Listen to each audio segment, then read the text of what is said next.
Student, I am Sonam. Welcome back to my YouTube channel Apna Vidyalaya. आज के इस वीडियो में हम आप सभी को बताएंगे क्लास 10 सामाजिक विज्ञान 2025 का बिल्कुल वायरल पेपर। ठीक है, अगर आप सभी लोग क्लास 10th के स्टूडेंट हो और आप लोग इस बार 2025 में बोर्ड एग्जाम देंगे तो आपके लिए वीडियो बहुत ही मोस्ट इम्पोर्टेंट है। ठीक है, क्योंकि इस वीडियो में हम आप सभी को क्लास 10 सोशल साइंस का बिल्कुल वायरल पेपर बताने वाले, और वो भी पूरे के पूरे उत्तर के साथ। ठीक है, इस पेपर में जितने भी प्रश्न है सभी के बिल्कुल लिखित उत्तर के साथ बताएंगे कि कैसे आपको सोशल साइंस के पेपर के दिन लिखना है, जिससे आपको पूरे के पूरे एग्जामिनर 70 में 70 नंबर देकर जाए। ठीक है, एक भी नंबर टीचर आपके एक भी नंबर नहीं काटेंगे। तो कैसे आपको लिखना है, यानी टॉपर स्टूडेंट कैसे लिखते हैं। ठीक है, अगर आप सभी लोग जितने भी स्टूडेंट 11 मार्च से पहले ठीक है इस पेपर को तैयार कर लेते हैं, उनका सामाजिक विज्ञान में पूरा का पूरा 70 में 70 नंबर वो बिल्कुल छाप करके आएंगे, फोड़ करके आएंगे।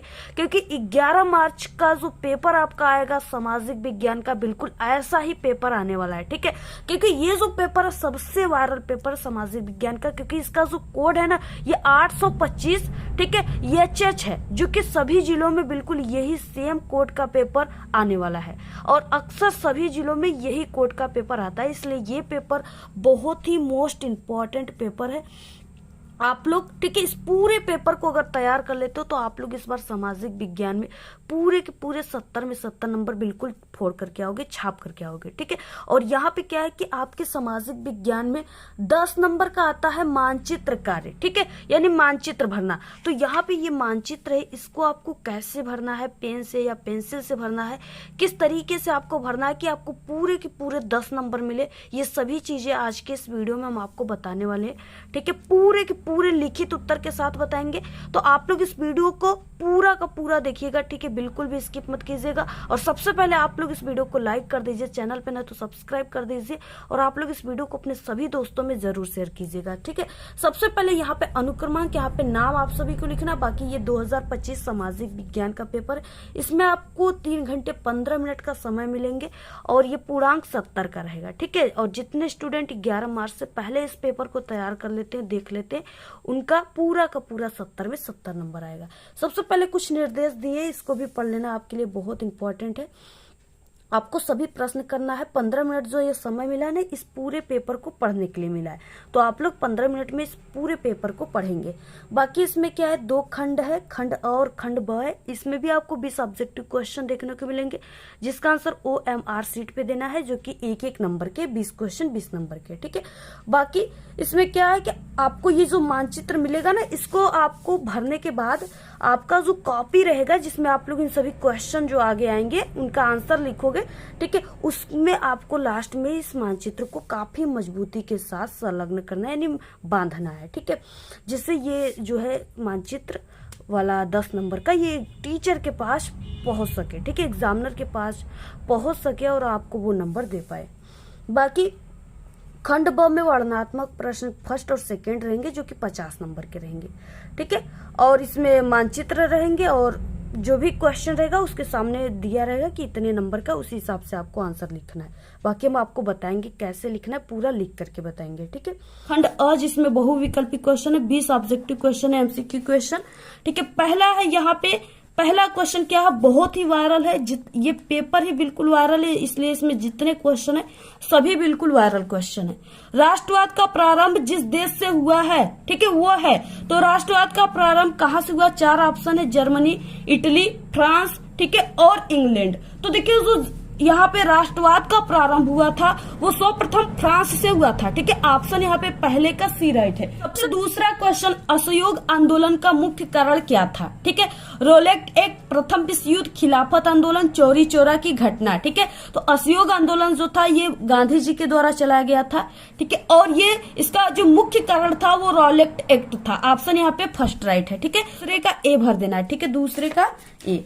तीसरा, करो या मरो का नारा किसका था, सुभाष चंद्र बोस का, चंद्रशेखर आजाद का, भगत सिंह का, और यहाँ पे महात्मा गांधी का। ठीक है, तो करो मरो का जो नारा दिए थे वो महात्मा गांधी जी ने दिए थे। ऑप्शन यहाँ पे डी राइट है। ऑप्शन यहाँ पे क्या है, डी राइट है। ठीक है, नेक्स्ट चौथा क्वेश्चन, इटली का एकीकरण किसके नेतृत्व में किया गया। ठीक है, ऑप्शन है ज्यूसेपे गैरिबाल्डी, ठीक है। इसके बाद ऑटो बिस्मार्क, नेपोलियन, विलियम प्रथम। तो ये ज्यूसेपे, ठीक है, गैरिबाल्डी के नेतृत्व में किया गया था। एकीकरण जो था वो इसके नेतृत्व में ही किया गया था। इसके बाद नेक्स्ट है, भारत में कुल कितने संघीय राज्य हैं? तो भारत में कितने? 27, 28, 29, 30। कितने राज्य संघीय? तो वो 28 है। ऑप्शन यहाँ पे बी राइट है। नेक्स्ट है निम्नलिखित, ठीक है, निम्नलिखित में से कौन सा राजनीतिक दल राष्ट्रीय पार्टी नहीं है? तो यानी कि यहाँ पे राष्ट्रीय पार्टी जो है नहीं है, ऐसा कौन सा इसमें से राजनीतिक दल है? तो देखिए समाजवादी पार्टी, यानी जो अखिलेश हैं, अखिलेश यादव, ठीक है, वो क्या है कि वो प्रधानमंत्री के पद का चुनाव नहीं लड़ सकते, ठीक, सिर्फ वो मुख्यमंत्री का ही लड़ सकते हैं, ठीक है। तो इस तरीके से वो क्या है, वो सिर्फ, यानी कि वो राष्ट्रीय पार्टी नहीं है, वो सिर्फ क्षेत्रीय है। तो यहाँ पे ऑप्शन सी राइट है, यहाँ पे ऑप्शन डी राइट है, ठीक है, यहाँ पे डी ऑप्शन है। नेक्स्ट है यहाँ पे क्वेश्चन 7वां, निम्नलिखित में से किस राज्य में काली मिट्टी, बहुत ही वायरल क्वेश्चन है ये, निम्नलिखित में से किस राज्य में काली मिट्टी पाई जाती है? झारखंड, गुजरात, राजस्थान, बिहार, ठीक है। तो सबसे ज्यादा यानी गुजरात में पाया जाता है यहाँ पे काफी, और काली मिट्टी में जो है कपास की खेती सबसे अधिक होती है, ठीक है। और ये कपास कहाँ पे होता है सबसे अधिक? गुजरात में होता है, और वस्त्र का निर्माण भी गुजरात में ही सबसे अधिक होता है। नेक्स्ट है 8वां क्वेश्चन, निम्नलिखित में से कौन सी एक रेशेदार फसल है? जूट, कॉफी, ठीक है, जौ और रबर। बहुत ही वायरल क्वेश्चन है। ऐसे रेशेदार फसल, रबी की फसल, खरीफ की फसल, इससे आपके एग्जाम में 1-2 क्वेश्चन जरूर आते हैं, ठीक है। तो यहाँ पे जूट जो है वो रेशेदार फसल है, क्योंकि ये रेशे इसमें होते हैं, इसलिए तो जूट से भी वस्त्र का निर्माण होता है, ठीक है। ऑप्शन यहाँ पे 8वां का ए राइट है। नेक्स्ट 9 क्वेश्चन, निम्नलिखित में से कौन सा नगर भारत की इलेक्ट्रॉनिक राजधानी के नाम से जाना जाता है? ठीक है, दिल्ली, लखनऊ, भोपाल और बेंगलुरु। तो यहाँ पे देखिए बेंगलुरु जो है, इस यहाँ पे बहुत ही ज्यादा इलेक्ट्रॉनिक, ठीक है, चीजें बनाई जाती है, और यहाँ के बच्चे जो है इलेक्ट्रॉनिक में इंटरेस्ट रखते हैं, ठीक है। तो इसलिए ये इसको इलेक्ट्रॉनिक राजधानी के नाम से जाना जाता है। ऑप्शन यहाँ पे डी राइट है। नेक्स्ट, निम्नलिखित में से कौन सा पतन यानी बंदरगाह देश में पूर्वी तट पर स्थित है? तो कौन सा है यहाँ पे? ठीक है, तो वो विशाखापट्टनम है। ऑप्शन यहाँ पे डी राइट है। नेक्स्ट है यहाँ पे मुद्रा का निर्गमन किसके द्वारा किया जाता है? यानी मुद्रा का जो है निर्गमन किसके द्वारा किया जाता है? तो वो भारतीय रिजर्व बैंक के द्वारा, ठीक है। ऑप्शन यहाँ पे क्या हो जाएगा? फर्स्ट राइट हो जाएगा। नेक्स्ट है विदेशी व्यापार किनके मध्य होता है?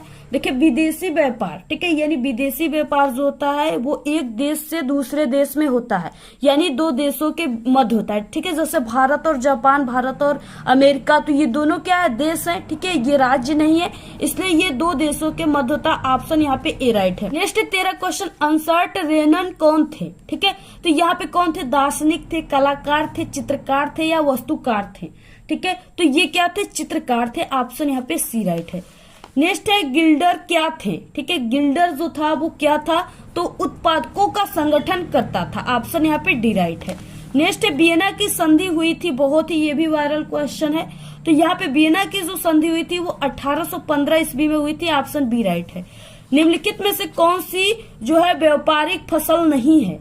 चाय, कॉफी, बाजरा या रबर? ठीक है, तो जो बाजरा है ये व्यापारिक फसल नहीं है। ऑप्शन यहाँ पे सी राइट है। 17 क्वेश्चन, ऑपरेशन फ्लड का संबंध किससे है? मछली उत्पादन से, मुर्गी उत्पादन से, मोती उत्पादन से, ठीक है, या दूध उत्पादन से?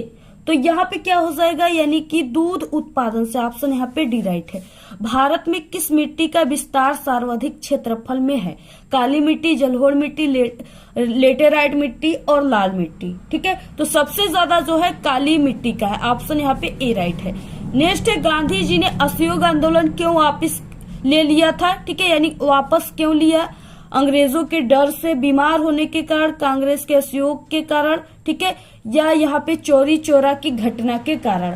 ठीक है, तो ये जो था चोरी चोरा घटना के कारण गांधी जी ने असहयोग आंदोलन को वापस ले लिया था। ठीक है, चोरी चोरा जो कांड हुआ था ये गोरखपुर में हुआ था। और क्या था कि चोरी चोरा कांड का मतलब क्या है कि थानेदार सहित 12 लोग को, ठीक है, अंग्रेजों ने जेल में ही जला दिया था, भारतीय कैदियों को। ठीक है, इससे कारण, इसी को देखते हुए इस घटना को चोरी चोरा घटना कहते हैं। और इसी के कारण जो असहयोग आंदोलन गांधी जी ने चलाया था उसको वापस ले लिया था। ठीक है, नेक्स्ट है यहाँ पे इनमें से कौन सी फसल एक रबी फसल है? चावल, ठीक है, मोटे अनाज, चना और चाय। रबी का फसल का मतलब कि यानी कि जो गर्मी की फसल है, ठीक है। तो इसमें से चना जो है ये क्या होता है, ये रबी की फसल है, ठीक है। ऑप्शन यहाँ पे यानी दाल में आ गया ये, तो ये चना जो है ये रबी की फसल है। यहाँ पे 20 का सी राइट है। तो इस तरीके से ये तो थे ऑब्जेक्टिव क्वेश्चन। इसके बाद आता है वर्णनात्मक प्रश्न फर्स्ट। बाद देखिए खंड ब आ गया जिसमें वर्णनात्मक प्रश्न फर्स्ट दिया हुआ है, ठीक है। इसका मतलब इसका यानी कि आपको 4 नंबर का है और निम्न प्रश्नों के उत्तर प्रत्येक प्रश्न के यानी आपको 80 शब्द में इसका उत्तर लिखना है, ठीक है। 80 शब्द का मतलब आप सभी को 1 से 1.5 पेज में आप सभी को इसके आंसर को लिखना है, यानी कम से कम आपको 1 पेज में इसका आंसर को लिखना है। तो यहाँ पे देखिए क्या हो जाएगा, सबसे पहला और वेरी वेरी मोस्ट इम्पोर्टेंट है, अगर आप लोग सच में इस पेपर को तैयार कर लिए, ठीक है, अगर आप लोग आज ही इस पेपर को तैयार कर लिए, ठीक है, तो ये आप सभी के एग्जाम में समझिए, अगर आज नहीं तो आप लोग एग्जाम तक अगर इस पूरे पेपर को अच्छे तरीके से आंसर को बिल्कुल रट लेते हो, तैयार कर लेते हो, तो आप सभी को हम गारंटी दे रहे हैं 100% कि बिल्कुल यही पेपर आएगा और आपका 70 में 70 नंबर बिल्कुल पक्का है, ठीक है। आप सभी को ये पता चल ही गया होगा कि ये जो फ्रांस की क्रांति कब हुई थी, इसका मुख्य कारण वाला क्वेश्चन है, ये वेरी इंपॉर्टेंट क्वेश्चन है, ठीक है। हर साल आपके एग्जाम में बिल्कुल आता ही आता है। आप लोग किसी भी साल के पेपर को उठाकर देखोगे ये क्वेश्चन जरूर रहेगा। तो फ्रांस की क्रांति कब हुई, ठीक है, इसका मुख्य कारण क्या था। देखिए 4 नंबर का क्वेश्चन है, तो 2 नंबर आप लोग अगर पहले वाले का सिर्फ आंसर लिखोगे तो 2 नंबर, ठीक है, और दूसरे वाले का भी लिख डाले तो आपको 4 नंबर टोटल मिल जाएंगे। तो इस तरीके से क्या है, अब इसका आंसर आपको कैसे लिखना है फ्रांस की क्रांति का, ठीक है। तो देखिए फ्रांस की क्रांति जो था वो 1789 ईस्वी में हुआ था, ठीक है, ये आप सभी को याद कर लेना है और ये ऑब्जेक्टिव में भी आता है। फ्रांस की क्रांति 1789 ईस्वी में लुई 16वें यानी ये उस समय का राजा था फ्रांस का लुई 16वें के शासन काल में हुआ था। फ्रांस की क्रांति के जो निम्नलिखित 2 कारण हैं वो निम्न है। पहला कारण यही है कि दोषयुक्त शासन व्यवस्था, यानी जो फ्रांस का शासन व्यवस्था था उसमें कई प्रकार की दोष पाए गए, ठीक है। पहला जैसे यही है दोषयुक्त शासन व्यवस्था। इसमें क्या है कि फ्रांस की क्रांति का प्रमुख कारण वहां की दोषपूर्ण शासन व्यवस्था थी, ठीक है। और ये तरीका जो है ये बहुत ही सही तरीका है और बहुत ही सरल तरीका है। आप लोग अगर किताबों में पढ़ने जाओगे तो ऐसे आपको नहीं मिलेगा, ठीक है, आपको बहुत इधर उधर घुमा के मिलेगा, लेकिन ये जो ये बिल्कुल राइट है, लाइन बाय लाइन है। तो राजा देश का प्रधान था, ठीक है, उस समय जो राजा थे वो देश के प्रधान ही थे। शासन के अंतर्गत करों की वसूल करने की प्रणाली भी अत्यधिक दोषपूर्ण थी।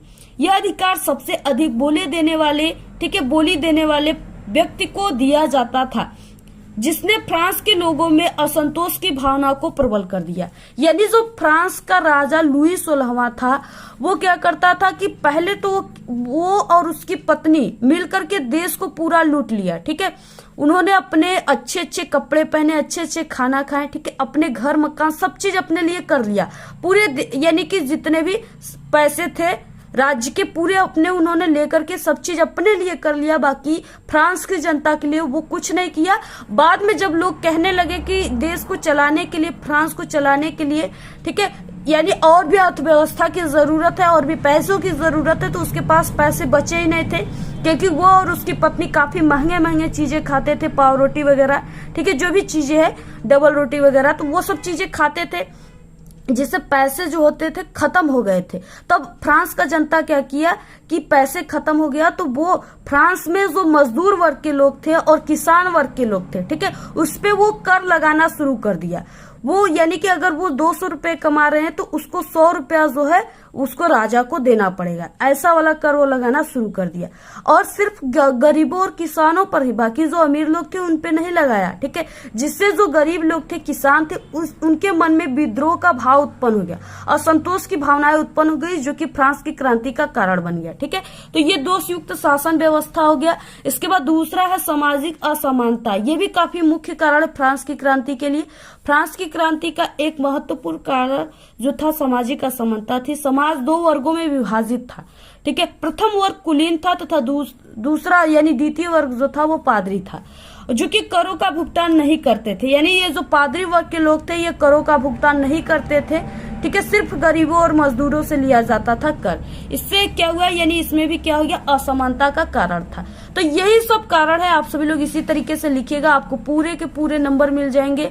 ठीक है, निरंकुश राजतंत्र का अंत, यानी इस तरीके से कई प्रकार से आप लोग लिख सकते हो। बहुत ही वायरल क्वेश्चन है। उसके बाद देखिए नेक्स्ट है इसमें अथवा क्वेश्चन, यानी आप लोग इस क्वेश्चन को कीजिए, अथवा जो दिया इस क्वेश्चन को कीजिए। ठीक है, क्वेश्चन क्या है, महामंदी से क्या आशय, इसके दो मुख्य आप सभी को कारण लिखना है। ठीक है, यानी इसके मुख्य दो कारण लिखना है। ये भी 4 नंबर का ही है और ये भी वेरी इंपॉर्टेंट क्वेश्चन है। इससे आपके ऑब्जेक्टिव भी आएंगे और सब्जेक्टिव क्वेश्चन भी आएंगे। अब इसका आंसर क्या हो जाएगा, तो देखिए सबसे पहले कि ये जो महामंदी है इसका शुरुआत 1929 ईस्वी में हुआ था। ठीक है, वर्ष 1929 के आसपास महामंदी शुरू हो गई थी। महामंदी का मतलब यानी देश में गरीबी आ गया था। ठीक है, तो महामंदी शुरू हो गई थी और 1930 के दशक मध्य तक बनी रही। इस अवधि के दौरान संसार के अधिकांश देशों ने उत्पादन, रोजगार, आय और व्यापार में अत्यधिक गिरावट को महसूस किया। ठीक है, इसी को आर्थिक महामंदी कहते हैं। और आर्थिक महामंदी के कारण क्या थे, दो।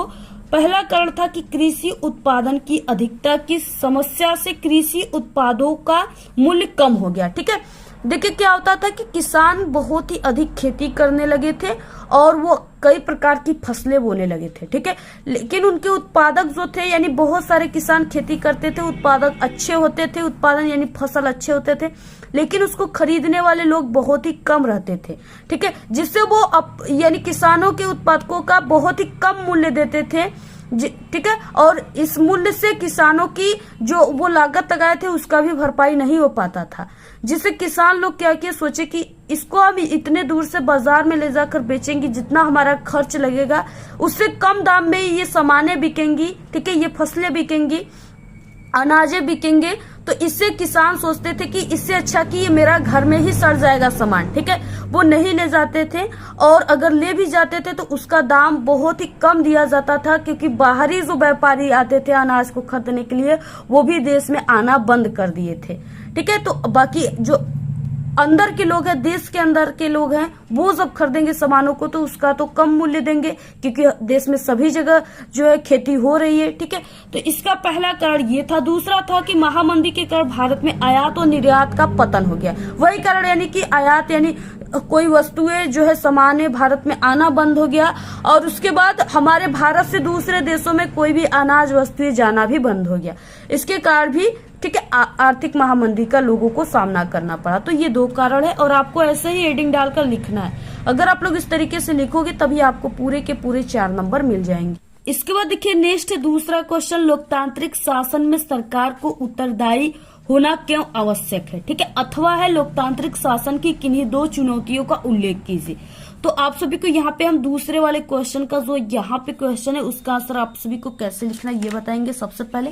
ठीक है, तो यहाँ पे देखिए प्रश्न नंबर दूसरे का हो जाएगा, लोकतांत्रिक शासन में सरकार का उत्तरदायी होना क्यों आवश्यक है। ठीक है, तो उत्तर क्या हो जाएगा, आज के समय में लोकतांत्रिक सरकार को प्राय प्रतिनिधि लोकतंत्र कहते हैं। ठीक है, प्रतिनिधि लोकतंत्र में लोग सीधे शासन में भाग नहीं लेते हैं। ठीक है, बल्कि क्या करते हैं, चुनाव की प्रक्रिया के द्वारा अपने प्रतिनिधि को चुनते हैं। ये प्रतिनिधि मिल करके सारी जनता के लिए निर्णय लेते हैं। ठीक है, और सरकार चलाते हैं। चूंकि लोकतंत्र में सरकार जनता के द्वारा चुनी जाती है, क्योंकि लोकतंत्र में क्या होता है, सरकार जो है जनता के द्वारा चुनी जाती है, वोट जनता देती है, जिससे सरकार खड़ी होती है और इसलिए उसे ठीक है जन सामान्य के कल्याण के लिए निर्णय लेने पड़ते हैं और कार्य करने भी पड़ते हैं।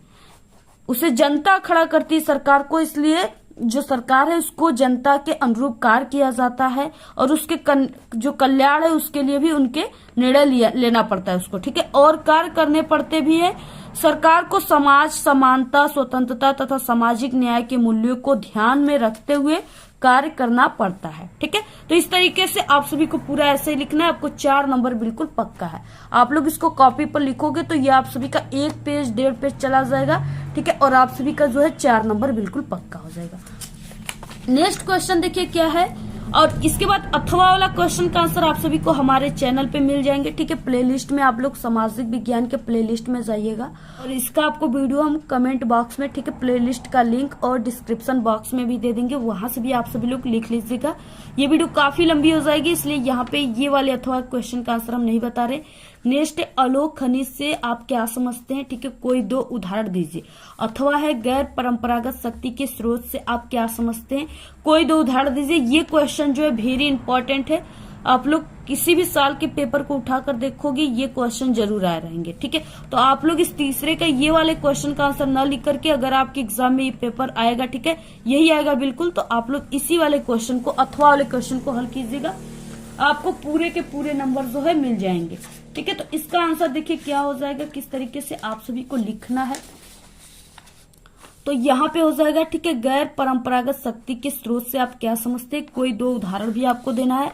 उत्तर में क्या हो जाएगा, ऊर्जा के वे साधन जो एक बार प्रयोग करने पर समाप्त नहीं होते हैं, ठीक है, और जिनकी पुनः पूर्ति संभव है, उसे गैर परंपरागत या नवीनीकरणीय संसाधन कहलाते हैं, ठीक है। यानी अगर हम उसे एक बार यूज कर लिए, ठीक है, तो वो खत्म नहीं होगा, वो उसका हम फिर से यानी नए नए तरीके से उसका यूज करते रहेंगे। अब जैसे में कौन कौन से हो जाएंगे, जैसे सौर ऊर्जा, पवन ऊर्जा, ठीक है, पवन ऊर्जा कभी थोड़ी ना खराब होता है, एक बार वो ऊर्जा दे दिया तो ये नहीं कि वो बंद हो जाएगा, वो हमेशा देगा जब तक कोई बिगड़ेगा नहीं, ठीक है। ज्वारी ऊर्जा और जैविक ऊर्जा, ये सब क्या होते हैं, ये सब का आप लोग बार बार अपने जीवन काल में प्रयोग कर सकते हो। बाकी नेक्स्ट है यहाँ पे पहला इसमें हो जाएगा, यानी जितने भी यहाँ पे टॉपिक थे उसके अब एक एक का हेडिंग उसके बारे में हम जानेंगे, और आपको भी इसी तरीके से लिखना है आपको, ठीक है। आपको जैसा हम बता रहे हैं आपको पूरे यूट्यूब पर कोई नहीं बताएगा, और ये पेपर जो है ये बोर्ड पे बिल्कुल आधारित पेपर है, ठीक है। ऐसा पेपर भी आप सभी को कोई नहीं बताएगा, और क्लास 10th की पूरी पेपर की आप सभी को हम सॉल्यूशन देंगे पूरे के पूरे उत्तर के साथ। आप लोग चैनल को अभी तुरंत सब्सक्राइब कर लीजिए और वीडियो को आप लोग लाइक, यानी 1000 प्लस आप सभी को इस वीडियो को लाइक जरूर करना आप लोग कीजिएगा, ठीक है। आप लोगों के लिए हमने इतना मेहनत किया, रात दिन एक करके हम मेहनत कर रहे हैं, जबकि एग्जाम आपको देना है लेकिन मेहनत हम कर रहे हैं, ठीक है। तो आप सभी को भी क्या करना है, वीडियो को जरूर शेयर करना है। तो यहाँ पे सौर ऊर्जा हेडिंग डालना है। भारत एक उष्णकटिबंधीय देश है, ठीक है, ये सब जानता है। यहाँ सौर ऊर्जा के जो है दोहन की असीम संभावनाएं हैं, ठीक है। यानी भारत जो है ये उष्णकटिबंधीय है, यानी यहाँ पे ज्यादा यानी शहर बसे हुए नहीं है, यहाँ पे ज्यादा खेती बाड़ी ये सब होता है। तो यहाँ पे क्या है, पवन जो सौर ऊर्जा है उसे लगाना संभव है। तो इस फोटोवोल्टाइक प्रौद्योगिकी के द्वारा धूप को सीधे विद्युत में परिवर्तन किया जाता है। सौर ऊर्जा में क्या होता है, यानी ये जो फोटोवोल्टाइक प्रौद्योगिकी है इसके द्वारा धूप को सीधे विद्युत ऊर्जा में परिवर्तित किया जाता है, यानी धूप से कोई भी बल्ब बर सकता है, आप लोग ये समझिए। भारत के ग्रामीण तथा सुदूर क्षेत्रों में सौर ऊर्जा तेजी से लोकप्रिय हो रही है, यानी ग्रामीण ऊर्जा में, ग्रामीण जो है वहां पे लोग सबसे ज्यादा सौर ऊर्जा का यूज कर रहे हैं। जो प्लेट होता है ना, सौर सेल, सौर प्लेट, उसी को ये कह रहा है, ठीक है, वो धूप से ही चार्ज होता है। तो ग्रामीण के क्षेत्र में ज्यादातर इसका यूज है, क्योंकि अगर लोग लाइट लेंगे, ठीक है, लाइट की व्यवस्था अपने घरों में करेंगे तो ये मीटर लग रहे हैं सभी घरों में, ज्यादा चार्ज आएंगे। और बाकी अगर एक बार सौर ऊर्जा खरीद लिया जाएगा तो उससे, ठीक है, जब तक वो बिगड़ेगा नहीं तब तक आप लोग लाइट ले सकते हो। अगर आप लोग सौर ऊर्जा के बड़े प्लेट को लगा दोगे, ठीक है, तो उससे आपके टीवी, फ्रिज यानी सभी चीजें चलेंगी, ठीक है, सभी चीजों में वो काम आएगा, तो आपको लाइट की कोई जरूरत ही नहीं पड़ेगी, ठीक है। इसलिए सौर ऊर्जा जो है ग्रामीण में सबसे ज्यादा लग रहे हैं और तेजी से बढ़ रहा है। भारत का सबसे बड़ा सौर ऊर्जा संयंत्र भुज के निकट, ठीक है, माधोपुर में स्थित है, यानी सबसे बड़ा जो है जो सौर ऊर्जा प्लेट है यानी संयंत्र है वो भुज के निकट माधोपुर में स्थित है, ठीक है। तो इस तरीके से हो गया। दूसरा है पवन ऊर्जा। पवन ऊर्जा के माध्यम से ऊर्जा को कैसे संचरित किया जाता है। पवन ऊर्जा का प्रयोग पानी बाहर निकालने, ठीक है, यानी पानी को बाहर निकालने में किया जाता है। खेतों में सिंचाई करने और बिजली पैदा करने के लिए भी किया जाता है। वायु ऊर्जा का प्रयोग गुजरात, तमिलनाडु, उड़ीसा, ठीक है, और महाराष्ट्र में भी किया जाता है। इसके बाद यहाँ पे तीसरा क्वेश्चन में आएगा बायोगैस। ग्रामीण इलाकों में झाड़ियों, ठीक है, कृषि अपशिष्ट, पशुओं और मानव जनित अपशिष्ट के प्रयोगों से घरेलू उपयोग हेतु बायोगैस उत्पन्न की जाती है। ठीक है, बायोगैस संयंत्र नगर पालिका, सहकारिता तथा निजी स्तर पर लगाए जाते हैं। बायोगैस का मतलब देखिए, जैसे एक गड्ढा ग्रामीण के लोग बना लेते हैं, ठीक है, और अगर उनके पास गाय भैंस ये सब है, ठीक है, तो वो उनके क्या करते हैं, जो भी अपशिष्ट चीजें हैं जैसे गोबर वगैरह हो गया, गाय मूत्र, ठीक है, ये सबको वो एक उसी गड्ढे में इकट्ठा करते हैं और उस गड्ढे में इकट्ठा करके वो बायोगैस बनाते हैं। ठीक है, जिससे वो उससे, ठीक है, जिससे वो उससे चूल्हे को बारते हैं और अपनी भोजन पका लेते हैं। तो ये ग्रामीण में काफी ज्यादा हो रहा है, ठीक है, क्योंकि ग्रामीण क्षेत्र में ही गाय भैंस सबसे अधिक रहते हैं। तो इसके बाद ज्वारी ऊर्जा चौथा है। महासागरीय तरंगों का प्रयोग विद्युत उत्पादन के लिए किया जाता है। ठीक है, संकरी खाड़ी के आर पार बाढ़ के द्वारा बनाकर बांध बनाए जाते हैं। तो इस तरीके से आपको ये पूरा स्क्रीनशॉट ले लीजिए, आपको ऐसे ही पूरा लिखना है। ठीक है, इस तरीके से अगर आप लोग लिखते हो तो पूरे के पूरे आपको 4 नंबर मिल जाएंगे। चौथा क्वेश्चन है, देखिए बहुत ही वायरल है, भारतीय कृषि की कोई 3 विशेषताएं लिखिए अथवा विदेशी व्यापार के लाभों का वर्णन कीजिए। ठीक है, तो आपको ये अथवा वाले क्वेश्चन का आंसर प्लेलिस्ट में मिलेगा और बाकी इस क्वेश्चन का आंसर क्या हो जाएगा, तो यहाँ पे देखिए भारतीय कृषि की कोई 3 विशेषताएं में क्या हो जाएगा, उत्तर में भारतीय कृषि की 3 विशेषताएं इस प्रकार है। ठीक है, आपको ऐसे लिखना है। सबसे पहला क्या है, उर्वरकों और रासायनिक खाद का प्रयोग न करने के कारण भूमि की उत्पादकता कम तथा फसल उत्पादन भी कम होता है। देखिए भारत में जितने भी किसान हैं, यानी सबसे ज्यादा किसान गरीब किसान है। वो खेती सिर्फ इसलिए करते हैं कि उनके यानी कि रोजमर्रा के जो उनकी खान पान है वो अच्छे से चल सके। ठीक है, यानी उनकी जो जीवन है अच्छे से चल सके, इसलिए अपनी रोजी रोटी के लिए वो करते हैं। और ये नहीं कि वो खेती को एक व्यापार बनाए हुए उससे वो काफी ज्यादा पैसे कमा सकते हैं। ठीक है, ये नहीं है। तो जो भारत के किसान है वो अपने खेतों में, उनके पास इतने पैसे नहीं होते हैं, ठीक है, कि वो अपने खेतों में अच्छे खादों, ठीक है, अच्छे डाई, अच्छे प्रकार की दवाइयों, कीटनाशकों का यूज करे, टॉनिक वगैरह का यूज करे, जिससे उनकी जो पैदावार खेतों का उत्पादन है, ठीक है, उत्पादन वो काफी अच्छा हो, अधिक से अधिक हो। यानी अगर वो 10 बीज बोए तो उनकी 10 बीज का पौधा बनकर तैयार हो। ठीक है, ऐसा नहीं है, यानी अगर ऐसे बीज को वो खरीदने जाएंगे कि 10 बीज बोए 10 का पौधा बनेगा तो वो उनको काफी महंगा पड़ जाएगा। इसलिए वो क्या, यानी वो उन्नत किस्म के बीजों के खरीदने के लिए उनके पास पैसे नहीं होते, इसलिए वो, ठीक है, यानी कि 3rd क्वालिटी के ही बीजों को खरीद कर वो अपने खेतों में छींट देते हैं, जिससे अगर 10 बीज को छींट रहे तो सिर्फ 5 बीज के ही पौधे बनेंगे, बाकी 5 बीज जो है उसी में सड़ जाता है। ठीक है, तो यानी कि वो इस तरह से ज्यादा उर्वरकों और उन्नत किस्म के बीजों और रासायनिक खादों का प्रयोग नहीं करते हैं, जिससे उनकी उत्पादकता कम हो जाती है और फसल उत्पादन भी कमी हो जाती है। ठीक है, दूसरा कारण क्या है, भारतीय कृषि प्रायः मानसूनी वर्षा, मृदा की प्राकृतिक उर्वरता तथा अन्य पर्यावरणीय तत्वों पर निर्भर करती है। देखिए भारत में जितने भी किसान हैं, ये नहीं कि सभी किसानों के पास अपनी खुद की खेती है। ठीक है, और उसमें उन्होंने जो है सबमर्सिबल कराया हुआ है, यानी अच्छे से उनको अगर जो है भगवान नहीं बरसेंगे, पानी नहीं बरसात होगी, फिर भी वो अपने फसलों को सींच लेंगे, ऐसी उनके पास कोई, सभी किसानों के पास सुविधा नहीं होती है। इसलिए जो गरीब किसान है वो भगवानों पर निर्भर करते हैं, मानसूनी वर्षा पर निर्भर करते हैं। ठीक है, इसके बाद अगर जो है वर्षा नहीं होगा, भगवान पानी नहीं बरसाएंगे, तो हो सकता है कि उन किसानों की फसल सूख जाएगी और पूरी खेती बर्बाद हो जाएगी। नेक्स्ट है यहाँ पे, भारत के लोगों का जीवन स्तर निम्न होने के कारण ये लोग आधुनिक कृषि नहीं कर सकते हैं। ठीक है, यानी ये अच्छे प्रकार के जो हर हैं उनका यूज नहीं कर सकते।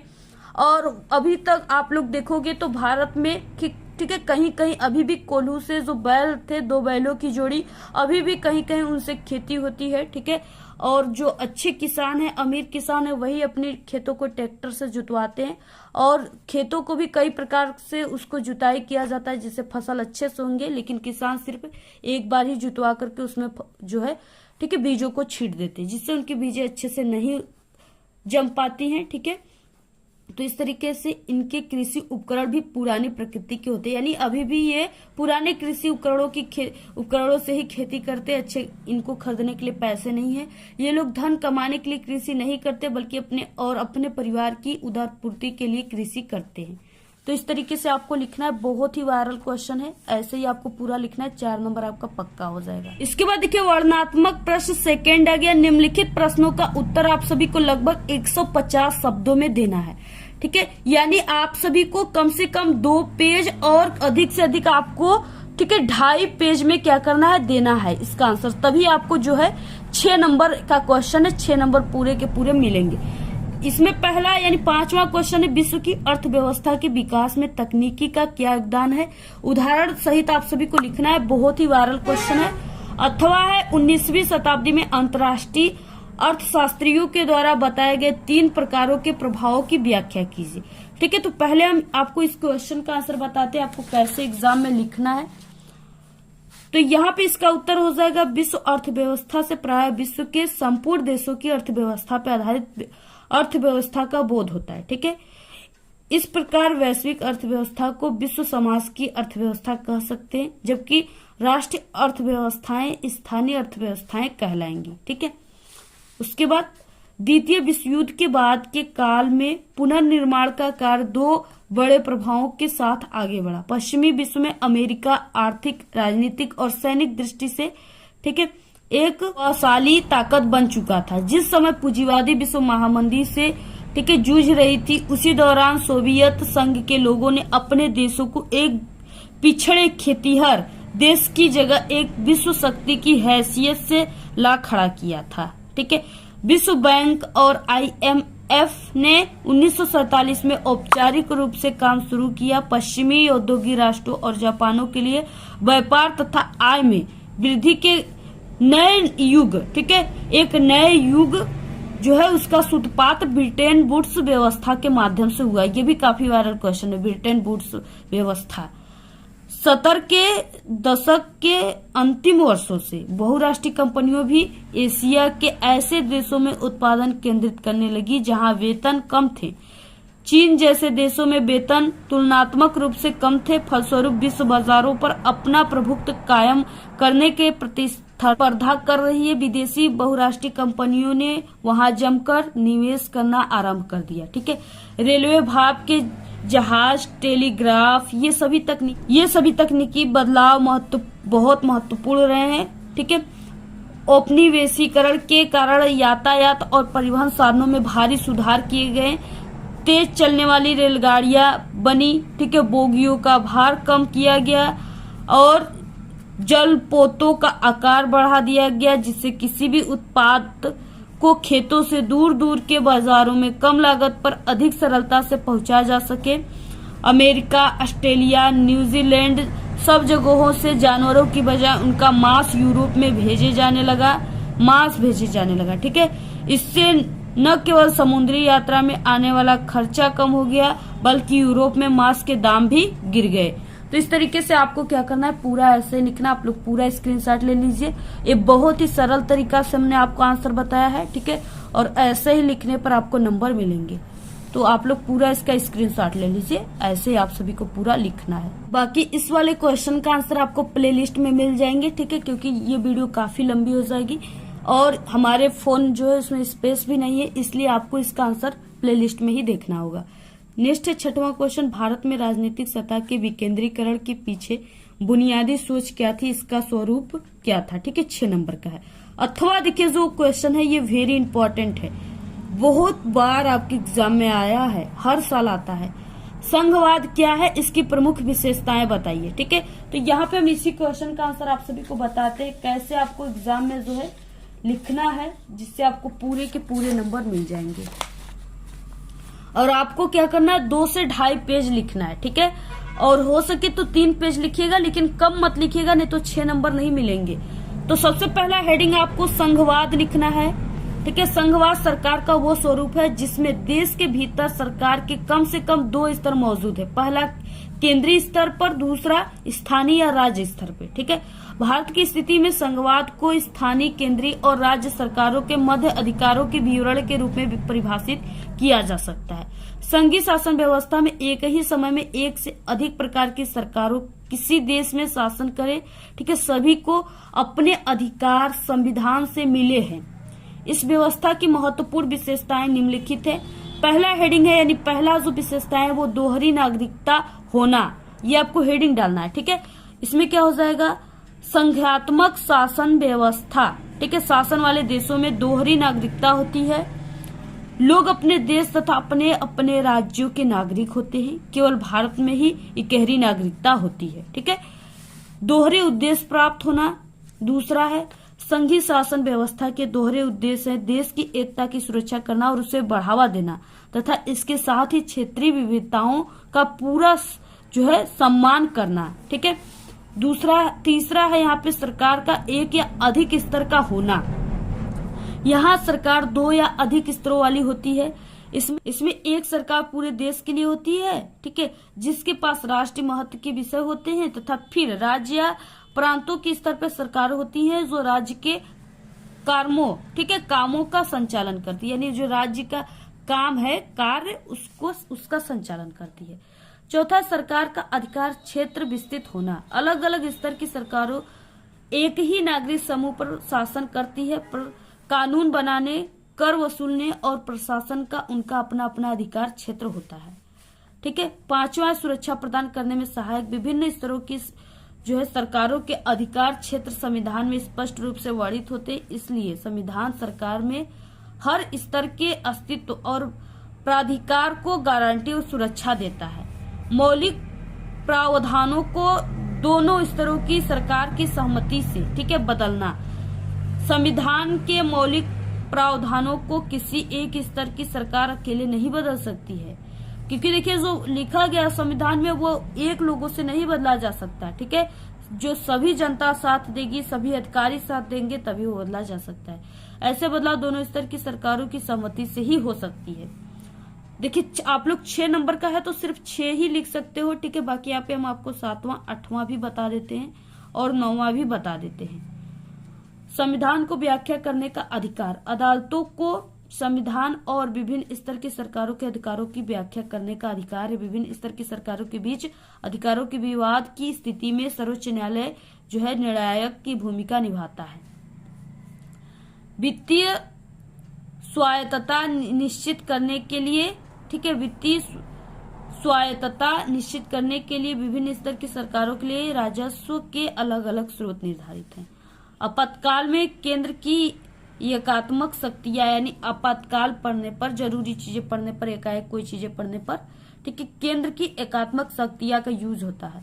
आपातकाल में संघ की कार्यपालिका शक्ति राज्यों को इस बात का निर्देश देने तक विस्तृत हो जाती है कि राज्यों की कार्यपालिका शक्ति केंद्रीय कार्यपालिका शक्ति के अधीन कार्य करती है। आपात की उदय घोषणा के परिवर्तन के समय संसद को राज्य की सूची में, ठीक है, शामिल किसी भी विषय पर विधि बनाने की शक्ति जो है प्राप्त हो जाती। इस अवधि में राज्य विधानमंडल राज्य सूची के विषयों पर कानून बना सकते, किंतु वे संसद के द्वारा पारित विधियों के अधीन होते हैं।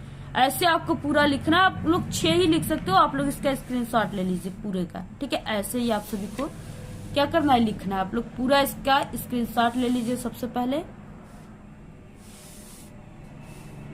आप लोग इसको तैयार कर लीजिए।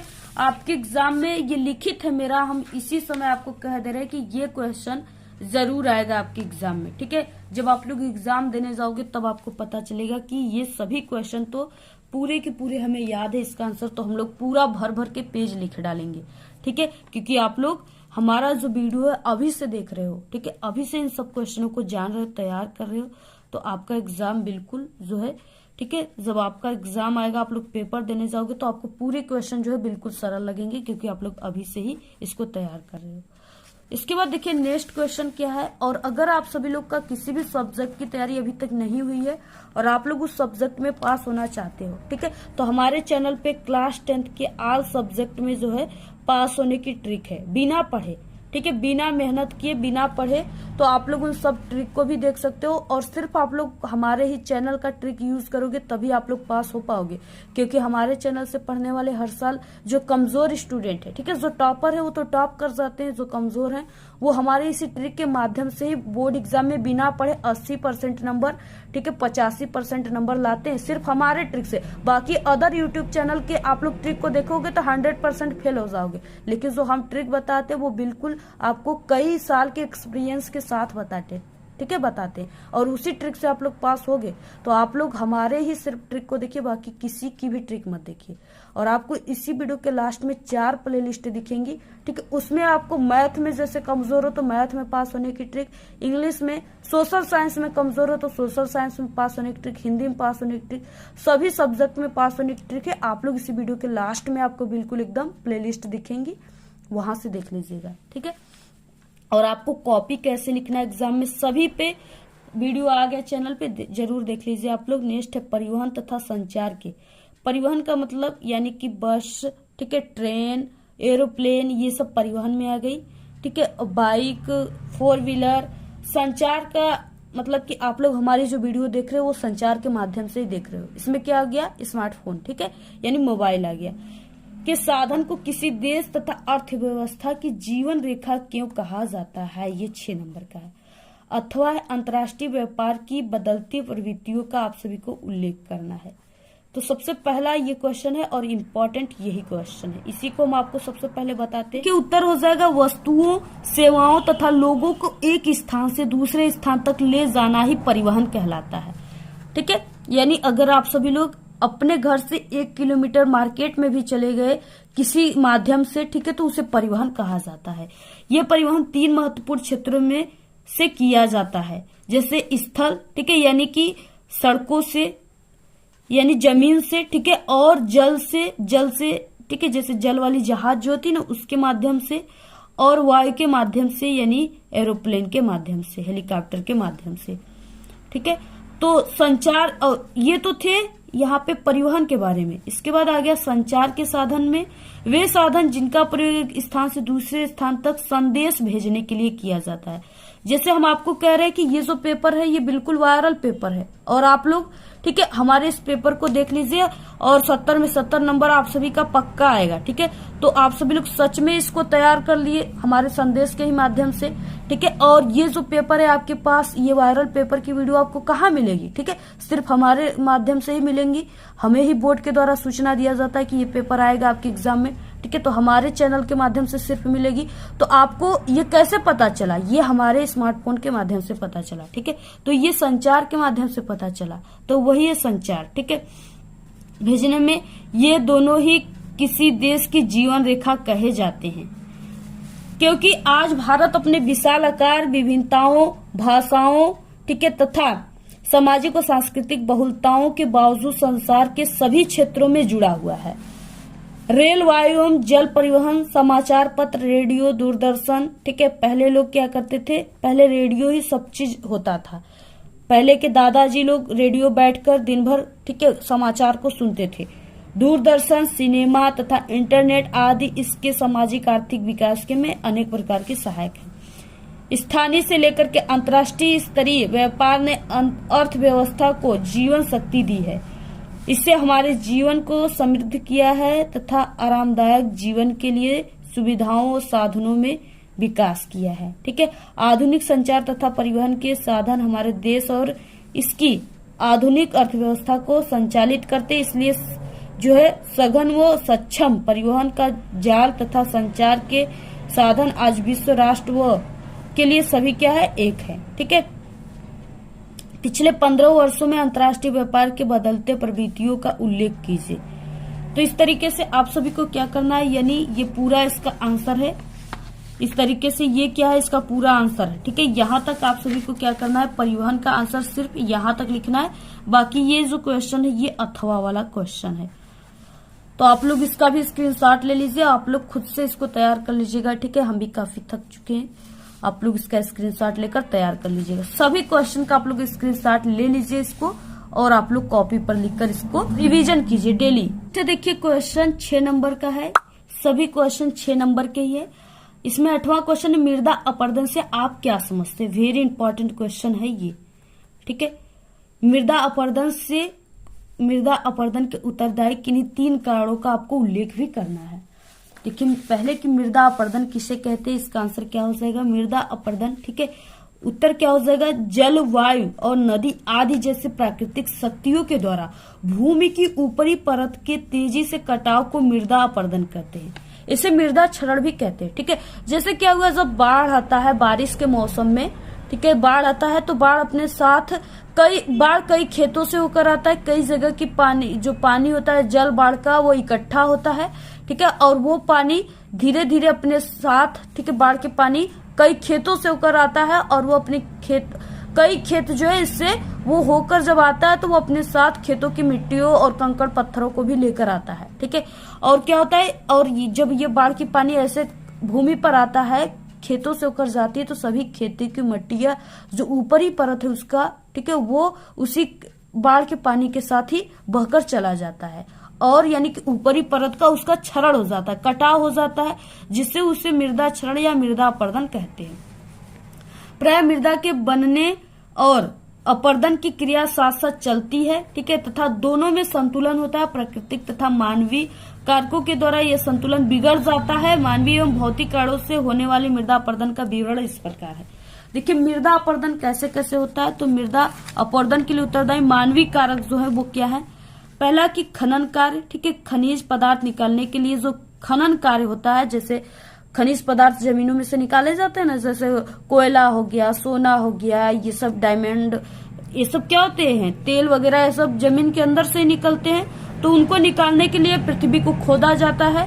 ठीक है, यानी मिट्टी को खोदा जाता है तभी निकलते हैं। तो इससे भी क्या हो रहा है, मृदा का अपरदन हो जा रहा है। भवन निर्माण कार्य के लिए, मनुष्य भवन निर्माण कार्य के लिए रोड़ी, बजरी, ठीक है, संगमरमर और बदरपुर आदि प्राप्त करने के लिए छोटी बड़ी पहाड़ियों को गहरे गड्ढों में परिवर्तन कर देते हैं, यानी परिणत कर देते हैं। ठीक है, संगमरमर कैसे निकलता है, वो पहाड़ों से ही निकलता है। तीसरा, अत्यधिक चारागाह, यानी जो पशु होते हैं वो अधिक चरते हैं, जिससे उनके जो पैरों में खूर लगे होते हैं उससे मिट्टियां उखड़ जाती है।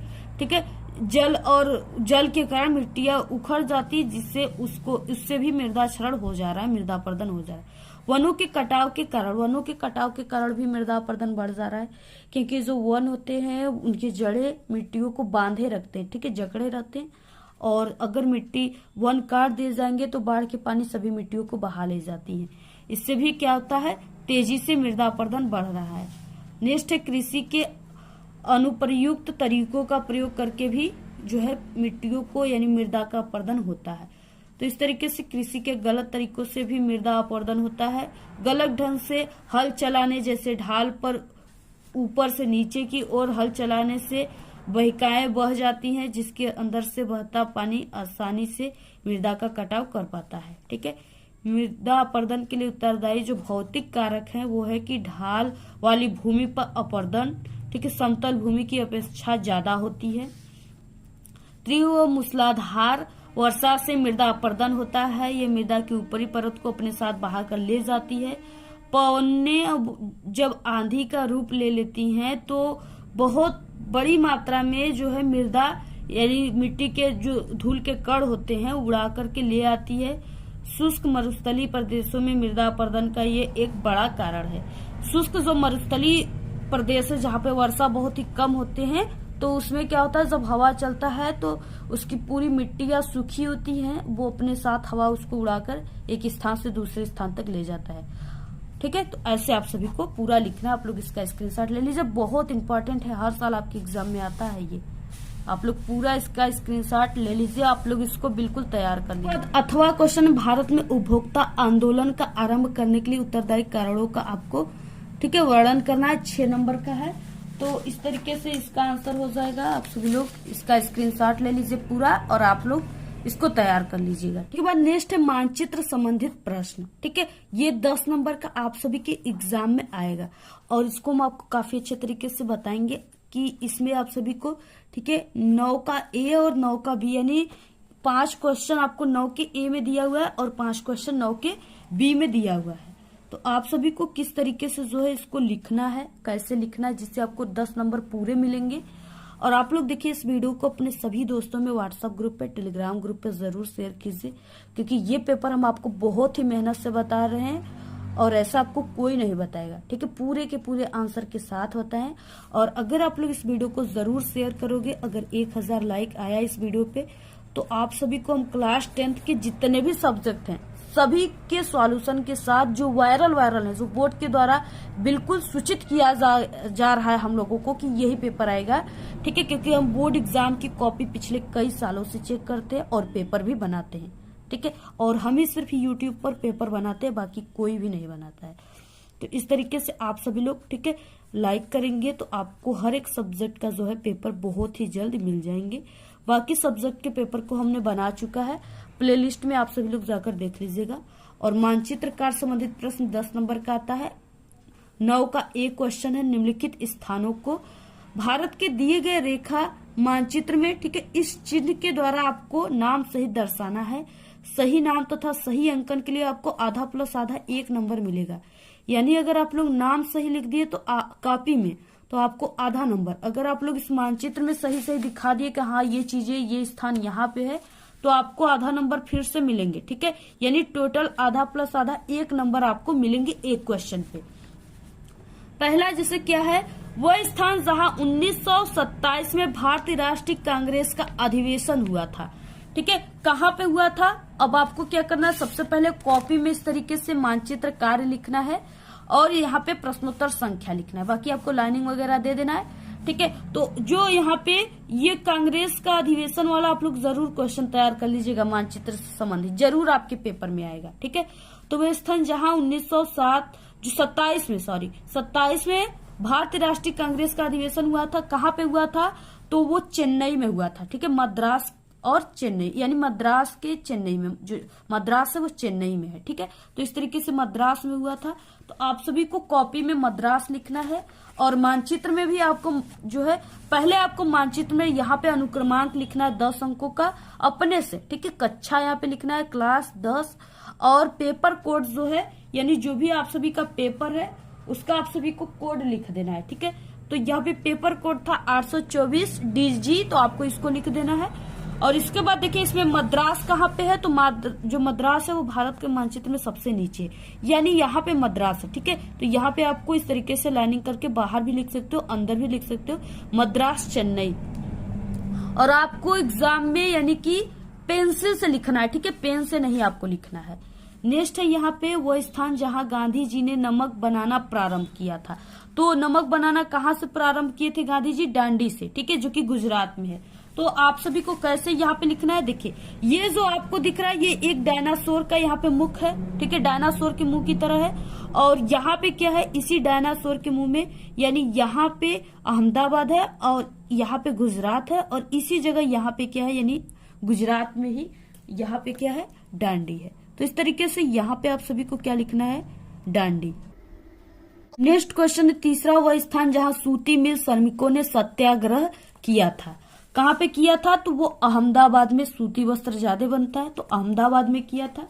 और अहमदाबाद जो है कहाँ पर है मानचित्र में, तो ये जो डायनासोर का मुंह है, ठीक है, इसके बीच में यहाँ पे क्या है, अहमदाबाद है।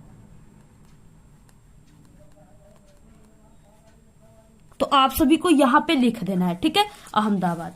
इसके बाद क्या है नेक्स्ट क्वेश्चन, कि वो स्थान जहाँ जलियांवाला बाग हत्याकांड हुआ था, तो ये अमृतसर में हुआ था। तो आप सभी को कॉपी में चौथे स्थान पे अमृतसर लिखना है, और यहाँ पे जो है अमृतसर है, यानी इधर ये अमृतसर जो है पाकिस्तान की तरफ, यानी बॉर्डर पे है, और अमृतसर, और इधर यहाँ पे लाहौर है, ठीक है। तो यहाँ पे अमृतसर है जो कि पंजाब में पड़ता है, पंजाब यहाँ पे, और इसी के यहाँ पे अमृतसर है जहाँ पे स्वर्ण मंदिर है, ठीक है। वह स्थान जहाँ से 1920 में असहयोग आंदोलन का क्या हुआ था, उदय घोष हुआ था, ठीक है। तो वो नागपुर से हुआ था, नागपुर से खाली, ठीक है। तो नागपुर कहाँ पे है, नागपुर जो है भारत के मानचित्र में यहाँ पे नागपुर है, इस क्षेत्र में, ठीक है। तो ये जो है यहाँ पे ना, इसमें क्या है, नागपुर है, तो आपको यहाँ पे दर्शा देना है। उसके बाद देखिए यहाँ पे बी वाला है, जो दिया है कि दिए गए मानचित्र, भारत के मानचित्र में आपको निम्नलिखित को दर्शाना है। इसमें भी आपको 5 नंबर इस पे, 5 नंबर इस पे मिलेंगे। इसमें आपको ये है कि चिन्ह के साथ दर्शाना, चिन्ह सभी में दिए हुए। राजस्थान की राजधानी आपको इस चिन्ह के द्वारा दर्शाना है, ठीक है। तो राजस्थान की राजधानी कहाँ पे है, तो वो जयपुर में है, ठीक है। जयपुर क्या है, राजस्थान की राजधानी है। अब मानचित्र में जयपुर कहाँ है, तो यहाँ पे राजस्थान है, ठीक है। और इसी जगह यहाँ पे इसका यानी इधर राजस्थान है और यहाँ पे इसका राजधानी है जयपुर। तो आपको किससे दिखाना है, यहाँ पे इस तरीके से, ठीक है, यानी यहाँ पे बॉक्स में सी आपको लिखना है। इसी से आपको जो चिन्ह दिया है ना, इसी से आपको दर्शाना है। अगर आप लोग ऐसे पूरा दर्शाते हो, कॉपी में लिखते हो, तभी आपको 1 नंबर मिलेंगे। महानदी पर निर्मित एक बांध, आपको ये जो चिन्ह है ना, इसके द्वारा दर्शाना है, ठीक है। तो महानदी पर जो स्थित है बांध, वो है हीराकुंड बांध, ठीक है। तो यहाँ पे हीराकुंड है, आपको ऐसे दर्शा देना है। और हम आप सभी को बता दें, अगर आपको ये दर्शाने वाला नहीं पता है कि हाँ कहाँ पे हीराकुंड है, कहाँ पे जयपुर है, तो आप लोग सिर्फ कॉपी में ही लिख दोगे तो आपको जो है 10 नंबर का मानचित्र वाला क्वेश्चन है, तो 5 नंबर अगर सिर्फ कॉपी में आंसर लिखोगे तो मिलेगा, और 5 नंबर अगर आप लोग इसमें सही दिखाओगे स्थान तब मिलेगा। तो ये नहीं कि आपको स्थान नहीं पता है तो आप लोग उस क्वेश्चन को ही नहीं किए छोड़ दिए, आपको कॉपी में लिख देना है, ठीक है। 5 नंबर मिल जाएंगे। उत्तर भारत की एक प्रमुख नदी, आपको ये चिन्ह के द्वारा दर्शाना है। तो उत्तर भारत की एक प्रमुख नदी गंगा भी है, यमुना, घाघरा भी है, यानी किसी एक को ही लिखना। हमने यहाँ पे आपको 3 बता दिया। अब देखिए, गंगा नदी जो है वो इस तरीके से यहाँ से होकर आती है और ये बनारस से होते हुए इधर चली आती है, ठीक है।